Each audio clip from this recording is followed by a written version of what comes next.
자존감 높은 아이로 키우고 싶으시지요? 그러면 오늘 영상 끝까지 한번 보십시오. 지금 현재 제 작은 아이는 중3 16살 남자입니다. 이 아이와의 4가지 에피소드를 오늘 말씀을 드리겠습니다. 첫 번째는 8살 때 있었던 일입니다. 8살입니다. 18개월이 아니라 초등학교 1학년 8살 때 있었던 이야기입니다. 학교에 갔다 온 아이가 제게 진지하게 묻더군요. 사자가 동물이냐고 묻더군요. 사자, 사자, 라이언이 동물이냐고 물었습니다. 18개월도 아니고 영유아기도 아니고 8살짜리 아이가 그렇다고 장난스럽게도 아니고 진지하게 묻는 이 아이에게 8살이 그것도 모르냐며 면박을 주지 않았고요. 저의 대답은 이랬습니다. 민강아, 엄마가 객관식으로 낼게. 1번, 사자는 냠냠냠냠 먹는 채소다. 2번, 사자는 맛있게 먹는 과일이다. 3번, 사자는 이런 물건이다. 4번, 사자는 너를 잡아먹겠다. 동물이다. 몇 번일까? 그랬더니 작은 아이가 채소와 과일, 물건 같지는 않다라고 하더라고요. 그리고 제가 중간중간에 힌트를 줬죠. 자, 일부러 힌트를 줬습니다. 맞추라고.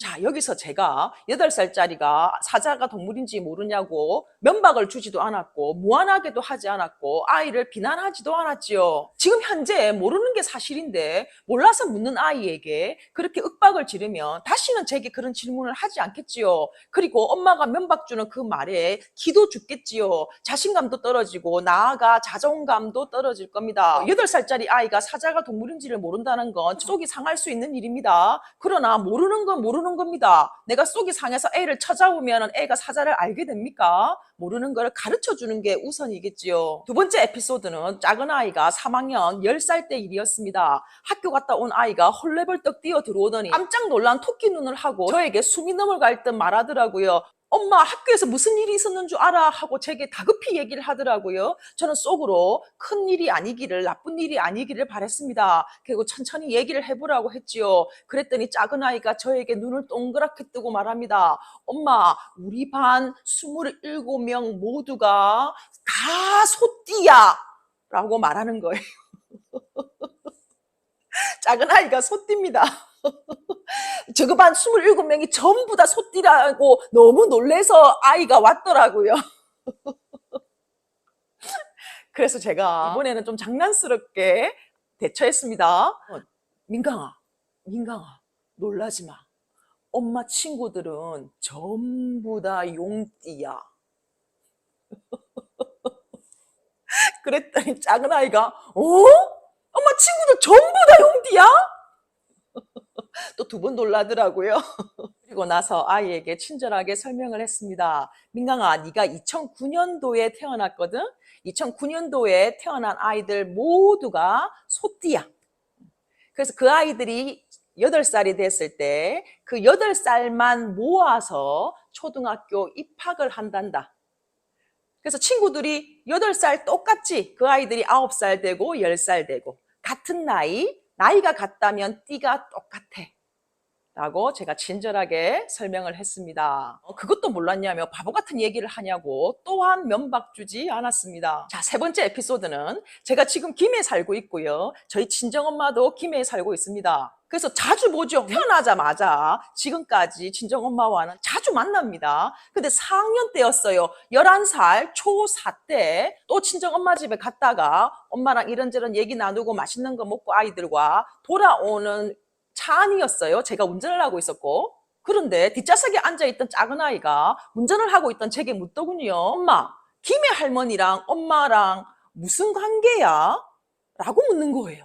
근데 질문이 너무 어렵더라고요. 무슨 관계냐고 물어서 무슨 관계냐고 왜 묻는 거야? 라고 제가 얘기했더니 김해 할머니랑 엄마랑 되게 친해 보인대요. 되게 친해 보이는데 무슨 관계냐고 묻더라고요. 그래서 옆에 앉아있던 큰아이는 거의 바보를 바라보듯이 작은 아이를 바라보고요. 그래서 제가 민강이는 엄마가 누구야? 라고 했더니 민강이가 저를 가리키더라고요. 그랬더니 엄마도 엄마가 있겠지? 엄마를 낳은 사람이 있겠지? 그지? 좀 전에 갔다 왔던 김해 할머니가 엄마를 낳았어. 그래서 엄마한테는 나의 엄마지. 엄마가 민강이의 엄마듯이 김해 할머니는 엄마의 엄마야. 라고 또 친절하게 설명을 했습니다. 아이고 참. 그리고 네 번째 에피소드는 심지어 중1입니다. 중1, 14살 중1 때 있었던 일이고요. 중1 때 작은 아이가 호모 사피엔스 600페이지가 넘는 책을 읽어내는 아이였습니다. 방학이면 하루에 한 권씩 성인 책을 읽어내는 이 아이가 안방으로 와서 제게 한 질문이 뭔지 아십니까? 이제 무서워. 이제 질문이 무섭습니다. 장모님이 뜻이 뭐냐고 묻는 거예요. 장모님. 그래서 장모님, 그 질문에 제가 이렇게 답변했습니다. 민강아, 네가 장가를 가면 장모님이라는 단어는 너무나도 자연스럽게 알게 될 거기 때문에 모르면은 아내한테 혼나. 나중에 장가 가서 네가 스스로 알아라 라고 제가 뭐 농담스럽게 말하고 답을 말해주지 않았어요.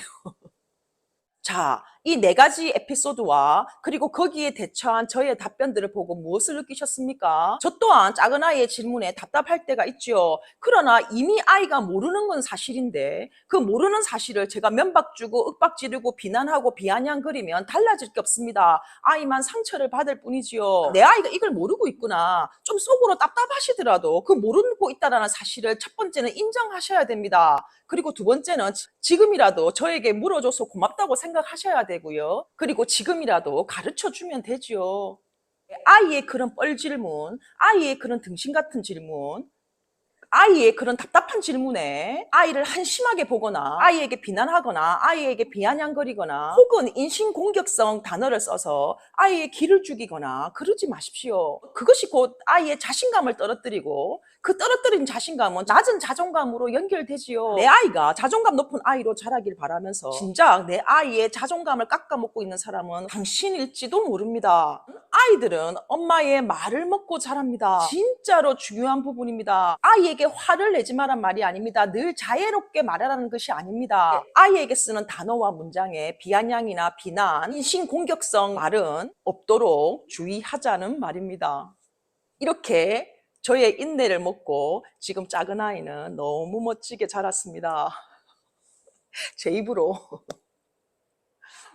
저의 이런 노력이 있었다라는 거, 그리고 당신도 그런 노력을 하면서 아이들을 키우기 바라겠습니다.